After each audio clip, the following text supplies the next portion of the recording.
సుబ్రహ్మణ్యంపురం అనే గ్రామంలో నండూరి పరమానందయ్య అనే ఒక మంచి మనిషి ఉండేవారు.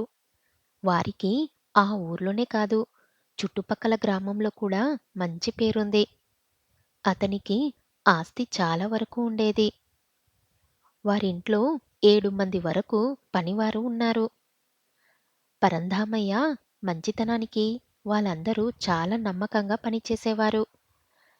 పరంధామయ్యకు ఆడవాళ్ళంటే చాలా మర్యాద. అతనికి ఒక భార్య ఉంది. ఆమె పేరు నిర్మల. తనలాగే ఆమెకు కూడా చాలా మంచి మనసు. అందరి మంచి చెడ్డలు పరమానందయ్య చూసుకునేవారు. అతనికి ఒక కొడుకు ఉన్నాడు. అతని వయసు 21 ఉంటుంది. అతని పేరు రాహుల్. అతనితో పాటు మహేష్, రాజు, వర్మ, రమేష్ అనే ఓ నలుగురు స్నేహితులు కూడా ఉన్నారు. వారందరూ ఇంజనీరింగ్ మొదటి సంవత్సరం చదువుతున్నారు. వాళ్ళు రోజూ కాలేజ్‌కి వెళ్తున్నానని చెప్పి సినిమాలకి, ఇంటర్నెట్‌లకి తిరుగుతుంటారు. కాలేజ్‌కి కూడా వెళ్ళేవారు కాదు. ఒకరోజు కాలేజ్‌కి వెళ్తుండగా ఒక అమ్మాయిని చూసి, అందులో రాహుల్ కొంచెం అమాయకంగా ఉంటాడు. కానీ తెలివైనవాడు. "రేయ్! రాజు, అక్కడ చూడరా, ఆ అమ్మాయి చాలా బాగుంది." "అవునురా, చాలా బాగుంది." "రేయ్! రమేష్" అంటాడు రాహుల్. "రేయ్ రాహుల్, నీకేం తెలియదు, చుప్." "రేయ్ రమేష్, ఈ రాహుల్ గానికి అందానికి ఎలా ఆస్వాదించాలో తెలియదురా." "రేయ్ వర్మ, అమ్మాయిలను అలా చూడడం తప్పురా." "రేయ్! అమ్మాయిలు పుట్టిందే మన కోసం. అలాంటప్పుడు చూడటం తప్పు ఎందుకవుతుందిరా?" "చూడడం తప్పు కాదురా, కానీ అలా చూడడం తప్పు." "రేయ్!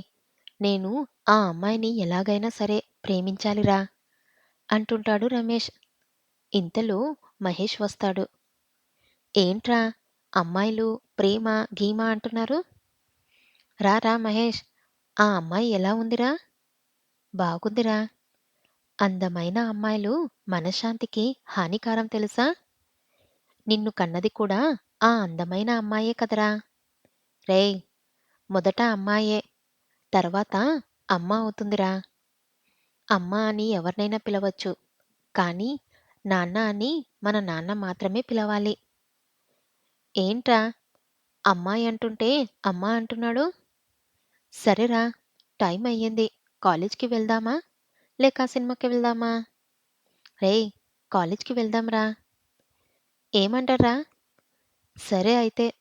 రాహుల్, నువ్వు కాలేజ్‌కి వెళ్ళు. మేం ఆ అమ్మాయిని ఫాలో అవుతాం.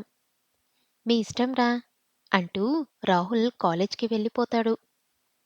రమేష్, వర్మ, మహేష్, రాజు నలుగురు కలిసి ఆ అమ్మాయిలు చదువుతున్న కాలేజ్‌కి వెళ్తారు.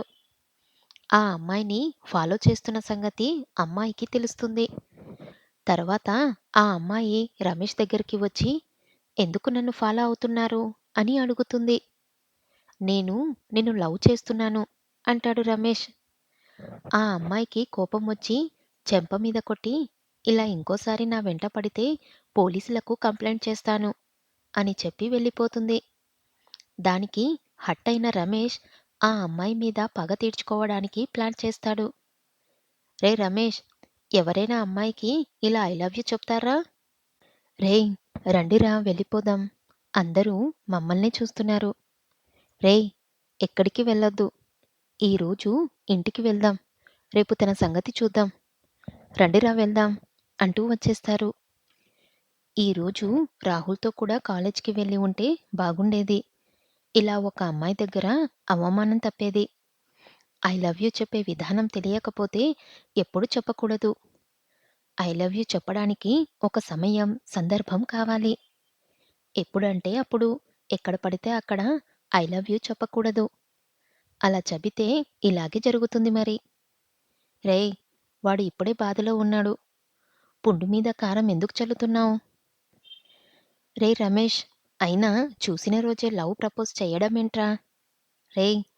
ఇంకా ఆపు" అంటాడు రమేష్. రమేష్ ఇక రోజూ ఆ అమ్మాయి కోసం ఎదురు చూస్తూ ఉంటాడు. కానీ ఆ అమ్మాయి రమేష్‌ని పట్టించుకోకుండా వెళ్ళిపోతుంది. రమేష్ రాత్రుల్లో ఎక్కువగా బ్లూ ఫిల్మ్ చూడటం వల్ల తనలో కామం ఎక్కువ అవుతుంది. తన అందం రమేష్‌ని ఆకర్షిస్తుంది.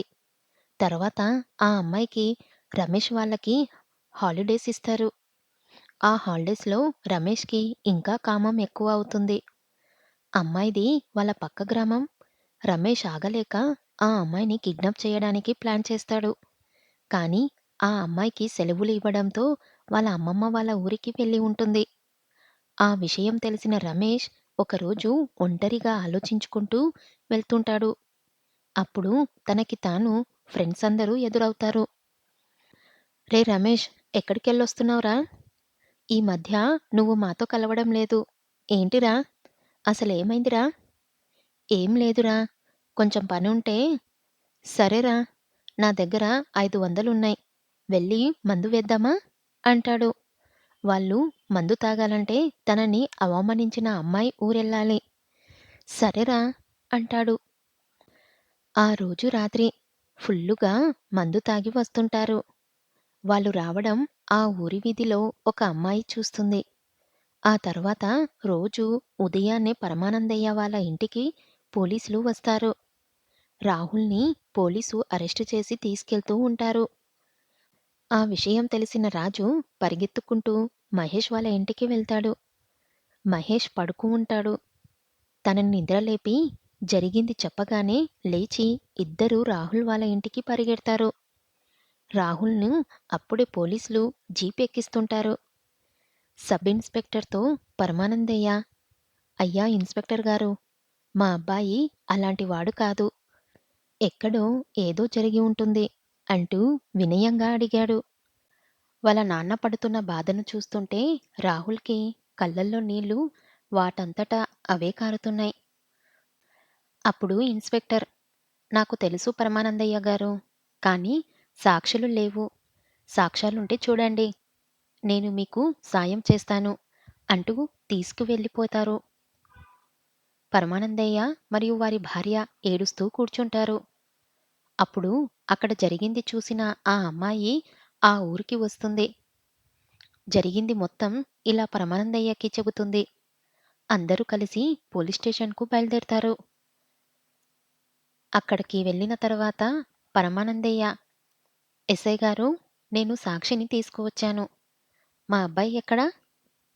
రండి పరమానందయ్య గారు, వచ్చి కూర్చోండి, మాట్లాడదాం. అసలేం జరిగింది? మా అబ్బాయి ఎక్కడ చెప్పండి? కానిస్టేబుల్, రాహుల్‌ని వదిలేయండి. రాహుల్ రాగానే ఏడుస్తూ తన నాన్నగారిని హత్తుకొని ఏడ్చేశాడు. ఊరుకో నాన్నా, ఏడవద్దు. నేనొచ్చేశానుగా. అసలేం జరిగింది పరమానందయ్య గారు? అమ్మా, రాజీ, ఇలా రా. ఎస్ఐ గారికి ఏం జరిగిందో చెప్పు. సార్, నిన్న రాత్రి నేను 10:30కి బయట కూర్చొని చదువుకుంటున్నాను. ఉన్నట్టుండి ఒక అమ్మాయి అరుస్తున్న శబ్దం వినిపించింది. ఏమిటా అని కొంతసేపు చూశాను. మళ్ళీ అరిచింది. నాకు భయం వేసింది. నెమ్మదిగా వెళ్లి చూశాను. అక్కడ నలుగురు అబ్బాయిలు శ్రిజ అక్కని రేప్ చేస్తున్నారు. అది చూసి నాకు భయం వేసింది. అక్క శబ్దం విని ఇంతలో రాహుల్ అన్నయ్య వచ్చారు. వెళ్ళి తలుపు తీశారు. రాహుల్, నీకు ఆ టైంలో అక్కడేం పని? సార్, శ్రీజ మా ఇంట్లో పనిచేసే సుబ్బారాజు గారి అమ్మాయి. అప్పుడప్పుడు మా ఇంటికి వచ్చేది. అప్పుడు తను పరిచయమైంది. ఆ పరిచయం ప్రేమగా మారింది. అలా మేమిద్దరం ప్రేమించుకున్నాం. తను నిన్న ఇంట్లో ఎవ్వరూ లేరు, భయంగా ఉంది. నువ్వొకసారి మా ఇంటికి వస్తావా? అని ఫోన్ చేసింది. నేను వెళ్ళేసరికి తనని అతి దారుణంగా రేప్ చేసి చంపేశారు సార్ అంటూ చాలా బాధగా ఏడుస్తూ చెప్పాడు. ఇంట్లో ఎవ్వరు లేరా? లేరు సార్. ఎక్కడికి వెళ్లారు? రాహుల్ నిన్ను చూడలేదా? వాళ్ళు ఎక్కడికి వెళ్లారో తెలియదు సార్. రాహుల్ అన్నయ్య నన్ను చూడలేదు. నేను మాత్రమే రాహుల్ అన్నయ్యని చూశాను. తర్వాత రాహుల్ అన్నయ్య తలుపు తీశాడు. ఇంతలో వాళ్ళు నలుగురు పారిపోయారు. తర్వాత శ్రిజ అక్కని లేపబోయాడు. ఆ అన్నయ్య ఆ అక్కని చాలాసార్లు లేపాడు. కానీ తను చనిపోయింది. అన్నయ్య కొంతసేపు ఏడ్చాడు. తర్వాత నేను మా ఇంటికి ఏడుస్తూ పరిగెత్తుతూ ఇంటికి వచ్చేశాను. రాహుల్ అన్న బయటికి వచ్చాడు. తను బయటికి రావడం శివ అంకుల్ చూశాడు. శివ, ఎవరు? నేనే సార్. హో, నువ్వేనా రాహుల్ మీద కంప్లైంట్ చేసింది? అవును సార్. రాజీ వాళ్ళను నువ్వు చూసావా? ఆ, చూశాను సార్. వాళ్ళెవరో కాదు. వాళ్ళు ఎవరో కాదు సార్. రాహుల్ అన్న వాళ్ళ స్నేహితులు. రాజు, రమేష్, మహేష్, వర్మ. వీళ్ళందరూ అక్కని రేప్ చేశారు. అది నేను చూసేసరికి పారిపోయారు. ఇదంతా విన్న రాహుల్‌కి వాళ్ళను చంపేయనంత కోపం వచ్చింది. రాహుల్‌కి వాళ్ళు ఆ పని చేసుంటారని అస్సలు ఊహించలేదు. ఆశ్చర్యంతో కళ్ళలో నీరు కారుస్తూ, ఇంకా ఆ బాధని తట్టుకోలేక వెనక్కి వాలిపోతుండగా ఎస్ఐ గారు పట్టుకుంటారు. రాహుల్! రాహుల్! అంటూ మెల్లగా కూర్చోబెట్టి నీళ్లు తాగిస్తూ, ఏంటిది రాహుల్? వాళ్ళని నేను ప్రేమ స్నేహితులుగా ఊహించుకున్నాను సార్. కానీ వాళ్ళు ఇలా అంటుండగా శ్రీజ నాన్నగారు సుబ్బరాజు వచ్చి రాగానే ఏడుస్తూ పరమానందయ్య కాళ్ళ మీద పడగా, పరమానందయ్య సుబ్బరాజుని నెమ్మదిగా పైకి లేపి, అయ్యా! నా కూతుర్ని అన్యాయంగా చంపేశారయ్యా! ఒక్కగానొక్క కూతురు నన్ను వదిలి వెళ్ళిపోయింది. నేనేం పాపం చేశానో? సుబ్బరాజు ఏడుస్తుండడం చూసి అక్కడున్న వాళ్ళందరి కళ్ళల్లో నీళ్లు తిరిగాయి. అప్పుడు అక్కడ ఉన్న వాళ్ళందరూ కలిసి శ్రీజ వాళ్ళ ఇంటికి బయలుదేరారు. అక్కడకు వెళ్ళగానే శ్రీజ శవం చూసి రాహుల్ అలాగే కూర్చుండిపోయాడు. పోలీసులు రేప్ చేసిందెవరో తెలిసింది కాబట్టి పోస్ట్‌మార్టం చేయాల్సిన అవసరం లేదు. రేప్ చేసిన వాళ్ళని మాత్రం వదలకూడదు అంటూ. పరమానందయ్య గారు, మేం కేస్ ఫైల్ చేసేశాం. వాళ్ళు ఎక్కడున్నా వదిలిపెట్టాం. వాళ్ళందరికీ సరైన శిక్ష విధిస్తాం. ఇక జరగాల్సింది చూడండి. సుబ్బరాజు, నీకు నేనున్నాను. బాధపడకు. వాళ్ళకి సరైన శిక్ష వేద్దాం. పద, వెళ్ళి జరగాల్సింది చూద్దాం అంటూ. రాహుల్, శ్రీజ ప్రేమించుకున్న విషయం సుబ్బరాజుకి తెలియదు. అసలు సుబ్బరాజుకి, పరమానందయ్యకి కూడా వీళ్ళిద్దరికీ పెళ్లి చేయాలని అనుకున్నారు. ఇంతలో ఇలా జరిగిపోయింది. సుబ్బరాజు, ఎలాగో వీళ్ళిద్దరికీ పెళ్లి చెయ్యాలని అనుకున్నాం. కాబట్టి చనిపోయిన నీ కూతురు మెడలో నా కొడుకు తాళి కడతాడు. అది విన్న సుబ్బరాజు, రాహుల్ అందరూ ఆశ్చర్యపోయారు. ఆ! అంతేకాదు, నా ఆస్తిలో 10 ఎకరాల పొలం నీ పేరు మీద రాసిస్తున్నాను. నీళ్లతో సహా. నీకు ఏ కష్టం వచ్చినా నీ తోడుగా నేనుంటా. పరమానందయ్య మంచితనానికి ఆ ఊరి వారంతా చాలా పొగిడారు.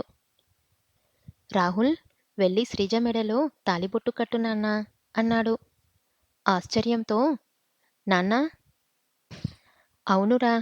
నువ్వు శ్రీజని ఎంతగా ప్రేమించావో, శ్రీజ నిన్ను ఎంతగా ప్రేమించిందో నాకు తెలుసు. శ్రీజ ఆత్మ శాంతించాలంటే నువ్వు తాళి కట్టాలి. సరే నాన్నా, మీ ఇష్టం. అటువంటి పెళ్లి ఆ రోజుల్లో అస్సలు ఊహించి ఉండరు. ఈ విషయం తెలిసిన జనం ఆ చావు పెళ్లి చూడటానికి పక్క ఊరు నుండి తరలివచ్చారు. శ్రీజ స్నేహితులు కూడా వచ్చారు. రాహుల్ తాళి కడుతుంటే అందరి కళ్ళల్లో నీళ్లు తిరిగాయి. శ్రీజని వాళ్ళ ఊరిలోనే దహనం చేసేశారు. ఇంకా రాజు, రమేష్, వర్మ, మహేష్‌లు మాత్రం అడవిలోకి పారిపోయారు. పోలీసులు వాళ్ళ కోసం వెతకడం మొదలుపెట్టారు. వాళ్ళు ఎక్కడికి వెళ్లారో తెలియడం లేదు. ఉన్నట్టుండి ఒకరోజు వాళ్ళు అడవిలో ఉన్నట్టు సమాచారం వచ్చింది. పోలీసులు ఆ అడవి అంతా గాలించగా చివరగా వాళ్ళు ఆ అడవి చివరి ఒక మర్రి చెట్టు ఉంది. ఆ చెట్టు కింద కూర్చొని ఉన్నారు. పోలీసులు వారిని చుట్టుముట్టారు. వారికి ఏం చెయ్యాలో తోచలేదు. తప్పించుకోవడానికి ప్రయత్నించారు. ఇంతలో కానిస్టేబుల్ మహేష్ కాలిపై తుపాకీతో కాల్చాడు. దాంతో మహేష్ కింద పడ్డాడు. భయంతో అందరూ దొరికిపోయారు. పోలీసులు వారిని అరెస్టు చేసి ఊర్లోకి తీసుకెళ్లారు. ఆ ఊరిలో జనం వారికి ఉరిశిక్ష వేయాలని కోరుకున్నారు. పరమానందయ్య వాళ్ళకి ఉరిశిక్ష వేస్తే వాళ్ళు వెంటనే చనిపోతారు. వాళ్ళకి జైల్లో నరకం అంటే ఏంటో చూపించి ఆ తర్వాత ఉరిశిక్ష వేయండి అని కోరాడు. అలాగే అని వాళ్ళను జైలుకి తీసుకెళ్లారు ఎస్ఐ గారు. కానీ రాహుల్ మాత్రం తన మనసులో సముద్రమంత ప్రేమని వదులుకోవడం కష్టమైంది. అందుకే ఈ కామందుల లోకంలో ఆడవారిని రక్షించండి. ఈ చిన్న వయసులోనే అందరూ సంతోషాలకి దూరమయ్యారు. ఆడవారిని గౌరవించడం మన సంప్రదాయం. వాళ్ళను గౌరవిద్దాం.